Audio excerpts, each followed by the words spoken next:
Saudara-saudariku yang terkasih, salam sejahtera bagi kita semua. Melalui tayangan kali ini saya hendak sedikit membagikan untuk Anda semua tentang apa saja sebenarnya hal-hal yang masih harus kita perhatikan, bahkan hal-hal yang masih harus kita perbaiki ketika kita mengikuti atau menghadiri sebuah perayaan Ekaristi. Sebelumnya, mari kita pahami bersama sebagai orang beriman Kristiani Katolik, bahwa Ekaristi bagi kita adalah sumber dan puncak dari hidup iman kita. Diawali dengan tanda salib pembuka dan diakhiri dengan berkat penutup. Itu merupakan satu kesatuan utuh yang tidak bisa dipisahkan satu terhadap yang lain. Jadi sebenarnya adalah keliru jika ada orang yang berpikiran bahwa nanti menunggu khotbah misalnya, atau nanti menunggu ketika sudah mendekati doa syukur agung, atau nanti ketika sudah hendak menyambut komuni baru datang atau menghadiri perayaan Ekaristi. Ekaristi adalah misteri dari hidup Kristus itu sendiri. Di situ kita berdialog dengan Kristus. Dalam Ekaristi, Kristus direpresentasikan dalam kehadiran seorang imam.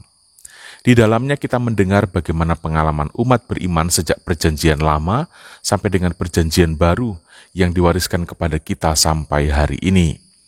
Di dalam Ekaristi kita melihat Yesus Kristus sendiri dalam rupa roti dan anggur. Ekaristi menunjukkan hidup Yesus yang disyukuri, yang dipecah-pecah, yang dibagi-bagikan, yang kemudian kita sambut. Menyambut tubuh Kristus itu berarti kita bersedia menyatukan tubuh kita dengan tubuhnya, agar kita pun dapat hidup sama seperti Dia. Baiklah saudara-saudari, mari kita sekarang melihat hal-hal apa saja yang sebenarnya masih perlu untuk kita perhatikan dan masih perlu untuk kita perbaiki ketika kita mengikuti sebuah perayaan Ekaristi. Video ini saya ambil di gedung gereja Katolik Santo Yosef, Paroki Surian, Keuskupan Banjarmasin. Yang pertama adalah kecenderungan datang terlambat. Nah saudara-saudari, menghadiri sebuah perayaan Ekaristi itu tidak sama dengan menghadiri acara seperti seminar, pentas seni, menghadiri undangan resepsi, atau sejenisnya, yang dapat diprediksi kapan acara puncaknya, atau bisa kita tebak-tebak nanti molor atau tidak. Untuk perayaan Ekaristi, datanglah tepat pada waktunya, mengikutinya secara utuh, mulai dari tanda salib pembuka sampai berkat penutup. Ekaristi adalah sebuah perayaan iman, maka persiapan tubuh dan persiapan batin kita itu sudah harus kita mulai sejak dari rumah. Keterlambatan itu adalah kelalaian. Dan kalau kita menyimak dalam doa saya mengaku, kita menyebut saya telah berdosa dengan pikiran, perkataan, perbuatan, dan kelalaian. Kelalaian adalah dosa, dan karena itu keterlambatan yang juga merupakan bagian dari kelalaian, itu dapat kita sebut juga sebagai dosa. Hal yang kedua yang masih harus kita perhatikan dan perbaiki adalah mengenai suka duduk di bangku belakang. Ya, ini kecenderungan hampir di banyak tempat di gereja. Saudara-saudari, tidak ada tempat istimewa atau tempat khusus dalam gereja Katolik untuk kelompok kaum awam. Memang dalam struktur gereja Katolik ada pembagian antara tempat kaum beriman awam dengan imam atau yang disebut dengan wilayah panti imam. Memang dibedakan, tetapi untuk deretan bangku umat tidak ada tempat spesial, tidak ada yang diistimewakan dalam sebuah perayaan Ekaristi. Semua sama. Karena itu carilah tempat di mana Anda atau kita semua dapat mengikuti Ekaristi secara penuh, di mana pandangan dan pendengaran kita tidak terhalang. Karena Ekaristi itu bukan soal kita sudah hadir atau tidak hadir, tetapi soal apakah kita mau terlibat atau tidak. Tidak terpuji rasanya jika kita dengan sengaja menempatkan diri jauh dari altar. Kecuali ketika Anda datang, bangku sudah penuh dan Anda terpaksa duduk di belakang. Itu tentu tidak masalah. Jika datang, lihatlah di mana bangku yang masih membuat kita dapat berinteraksi secara maksimal dengan imam selama perayaan Ekaristi berlangsung. Sekali lagi, jangan sengaja menempatkan diri jauh dari altar yang membuat Anda terganggu untuk berkonsentrasi atau untuk mengikuti Ekaristi dalam penghayatan yang penuh. Yang ketiga, mengenai hal yang masih perlu diperhatikan dan diperbaiki adalah sikap duduk dan sikap berdiri yang asal-asalan. Saudara-saudari, kita perlu menaklukkan tubuh untuk menjinakkan jiwa kita. Sikap tubuh kita saat mengikuti Ekaristi itu perlu untuk kita bedakan dengan sikap tubuh kita saat menyaksikan video layar tancap di sebuah lapangan sepak bola perkampungan misalnya. Saat menghadiri Ekaristi, itu artinya kita sedang berinteraksi dengan Kristus dalam perayaan sakramental. Sikap tubuh kita mencerminkan suasana batin dan memperlihatkan seperti apa penghayatan kita.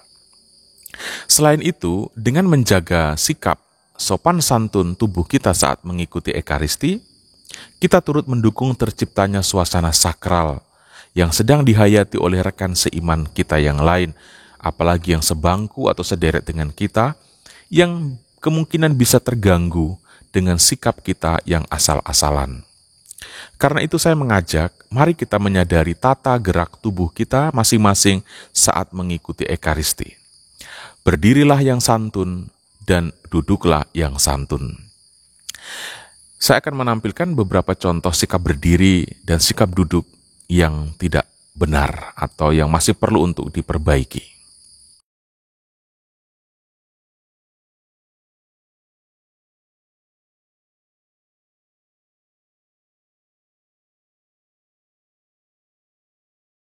Selanjutnya, saudara-saudari, hal yang masih perlu diperhatikan dan diperbaiki yang keempat adalah kecenderungan kita yang hanya diam sepanjang Ekaristi berlangsung, atau hanya bengong, ngelamun apalagi. Untuk apa hadir Ekaristi kalau hanya diam? Ini. Rayakanlah Ekaristi dengan melibatkan seluruh indera. Kita mendengar, kita melihat, kita mengecap, kita berbicara, dan lain sebagainya. Jawablah dialog imam dan umat. Turutlah bernyanyi, jangan hanya bengong. Karena itu sebenarnya petugas kor atau kelompok paduan suara tidak boleh memborong semua lagu. Ekaristi itu bukanlah ajang konser dari sekelompok paduan suara. Keterlibatan umat harus diprioritaskan. Selain itu, perlu untuk kita pahami, dalam Ekaristi itu ada dialog antara imam dan umat. Dialog itu mengandung pesan untuk menegaskan Allah yang berbicara atau berdialog dengan kita. Contohnya ketika imam mengatakan, Tuhan sertamu. Kita perlu menjawab, dan sertamu juga.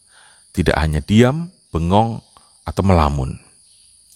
Selain itu, saudara-saudari, menyangkut kecenderungan diam ini, saya sering mengamati saat tubuh Kristus dibagikan dalam bagian komuni, tidak semua umat menjawab amin ketika imam mengatakan tubuh Kristus. Kadang-kadang atau seringkali umat hanya diam, mengambil, menerima, lalu pergi. Katakanlah dan jawablah dengan suara yang cukup, amin, saat imam memberikan tubuh Kristus kepadamu. Saudara-saudari, hal selanjutnya yang masih perlu untuk kita perhatikan dan perbaiki adalah kita terlalu banyak berdoa pribadi di sepanjang perayaan Ekaristi. Ini perlu untuk kita perhatikan. Ekaristi itu sebuah perayaan iman komuniter atau sebuah perayaan iman gereja, bukan sebuah devosi pribadi. Karena itu jangan terlalu banyak aktivitas pribadi, misalnya berdoa pribadi, selama perayaan Ekaristi berlangsung.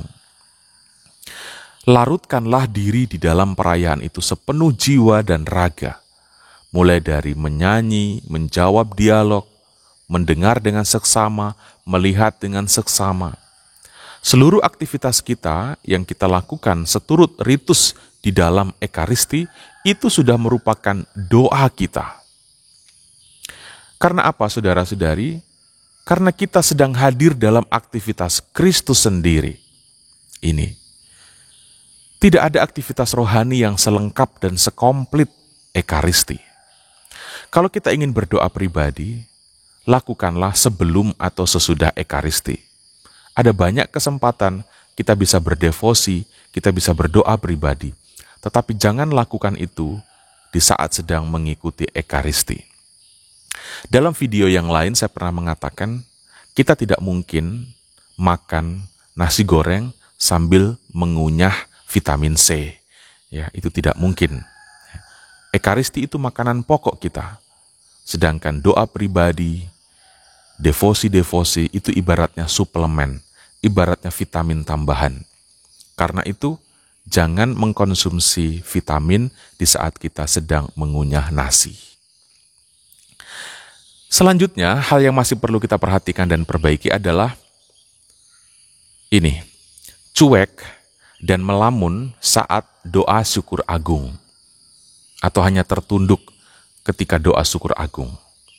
Nah, saudara-saudari, tidak sedikit saya melihat orang yang cuek atau yang sibuk sendiri ketika doa syukur agung sedang dibacakan oleh imam. Saya ingin mengingatkan melalui tayangan ini untuk saudara-saudari semua, lihatlah ke arah altar, apapun kondisinya. Angkatlah kepala dan pandanglah apa yang sedang terjadi. Jangan tutup mata atau jangan tunduk selama doa syukur agung dibacakan.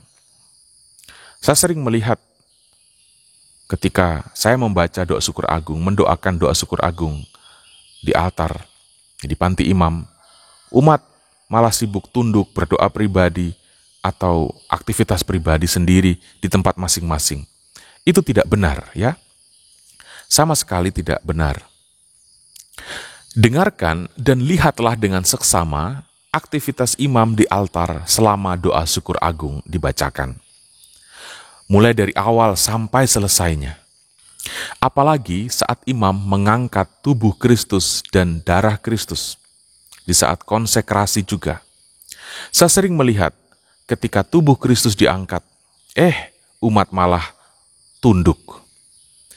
Ini praktek yang bagi saya tidak benar. Ini keliru dan harus diperbaiki.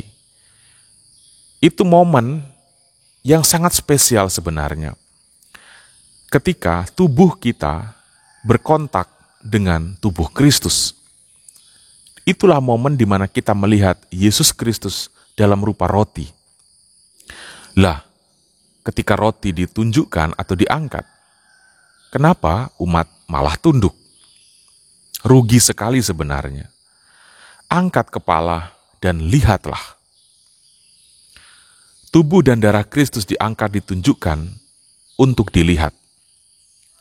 Apa gunanya imam mengangkatnya kalau yang diperlihatkan malah menundukkan kepala? Sekali lagi saudara-saudari, angkat kepala, buka mata, dan lihatlah. Nanti kita boleh menunduk saat tubuh dan darah Kristus itu diturunkan. Mari kita perhatikan sama-sama hal ini, supaya Ekaristi sungguh-sungguh menjadi kontak antara umat beriman dan Yesus Kristus. Hal selanjutnya yang masih perlu untuk diperhatikan dan diperbaiki adalah sikap kita yang tidak memperhatikan remah-remah tubuh Kristus di tangan saat menerima komuni. Saya sering perhatikan ketika umat beriman menyambut komuni, mengatakan amin atau sebagian yang lain diam, mengambil tubuh Kristus dalam rupa roti di telapak tangannya, menyantapnya, langsung pergi. Ya. Coba perhatikan telapak tangan Anda. Jangan sampai ada potongan atau ada remah-remah yang masih tertinggal. Pastikan semuanya habis disantap. Karena itu tidak perlu terburu-buru. Santaplah tubuh Kristus dengan gerak tubuh yang baik, yang tenang, sehingga remah-remah di tangan masih bisa kita perhatikan dan amati, dan supaya tubuh Kristus dalam rupa roti yang tipis itu tidak jatuh ke lantai karena sikap kita yang terlalu tergesa-gesa dan terburu-buru. Saudara-saudari, sekecil apapun, sehalus apapun, itu tetaplah tubuh Kristus. Karena itu mari kita perlu untuk menghargai, untuk perlu memperhatikan. Ketika menyambut tubuh Kristus, lihatlah telapak tangan Anda, masih adakah sisa remah-remah atau potongan di telapak tangan itu. Jika ada, santaplah. Pastikan habis, baru kemudian Anda berjalan. Hal selanjutnya, meninggalkan Ekaristi sebelum berkat penutup. Saya seringkali bingung dengan orang-orang yang meninggalkan Ekaristi lebih awal. Entah sebenarnya orang itu punya niat untuk mengikuti Ekaristi atau tidak. hanya demi tidak terjebak macet saat keluar parkiran, sampai-sampai meninggalkan perayaan setelah terima komuni. Saudara-saudari, apapun alasannya, cobalah untuk mempersiapkan diri sebaik mungkin supaya perayaan Ekaristi dapat diikuti tanpa merasa terdesak waktu. Karena mengikuti Ekaristi itu bukan sekedar untuk kejar komuninya, melainkan untuk menikmati kebersamaan dengan Kristus, untuk mengalami kebersamaan juga dengan rekan-rekan seiman yang lain. Alangkah baik jika Ekaristi diikuti dengan penuh. Setelah Ekaristi dirayakan, mengambil waktu sejenak untuk duduk diam dan berdoa, mensyukuri anugerah kebersamaan dengan Kristus yang dialami selama Ekaristi yang baru saja dilangsungkan. Alangkah lebih baik juga menyempatkan diri berinteraksi dengan rekan-rekan seiman dalam gereja. Saudara-saudariku, itulah 8 hal yang ingin saya bagikan dan saya ingin kita sama-sama perhatikan dan bila perlu kita perbaiki jika masih menjadi bagian dari tabiat kita. Sekali lagi, Ekaristi itu sumber dan puncak dari hidup kita sebagai orang beriman Katolik. Maka kita perlu sungguh-sungguh mengikuti dengan baik dan benar. Ekaristi adalah keistimewaan yang diwariskan kepada kita, kepada gereja. Jangan lewatkan keistimewaan ini dengan kelalaian kita sendiri. Tuhan Yesus memberkati kita semua.